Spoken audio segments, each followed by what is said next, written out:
finance constitue à vos yeux une jungle indéfrichable. Pourtant, vous aimeriez en comprendre les mécanismes. Un jeu d'enfant? Presque. Il suffit de frapper à la bonne porte. Nous avons extrait 5 termes récurrents de la presse spécialisée ou généraliste et confié au professeur Tony Berada, de l'Université de Genève, le soin d'en donner une définition. Mission accomplie, jugez plutôt.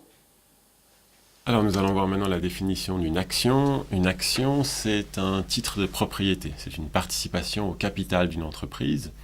En investissant au travers d'une action, on bénéficie des versements aux dividendes et on participe également aux décisions de l'entreprise au travers du droit de vote qu'on peut exercer lors de l'Assemblée générale.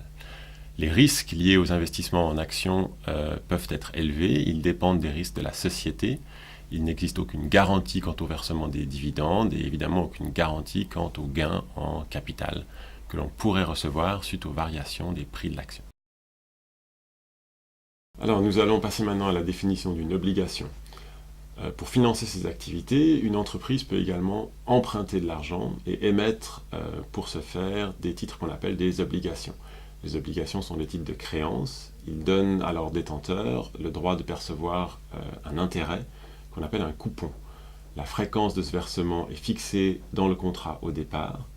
Elle peut être semestrielle ou annuelle. Et c'est une fraction, un pourcentage du montant qui a été prêté à l'entreprise. En investissant dans une obligation, on s'expose essentiellement au risque de défaut, donc au risque de défaillance de l'entreprise qui a émis ce titre. En effet, il n'existe pas de garantie que l'entreprise soit toujours en activité au moment du remboursement prévu, au moment du versement des coupons. Certaines obligations ne sont pas émises par des entreprises mais par des gouvernements. Ces obligations-là sont en général beaucoup plus sûres. Par exemple, une obligation émise par la Confédération helvétique présente un risque de défaut extrêmement faible. Il s'agit donc là, dans ce cas, d'un investissement très sûr.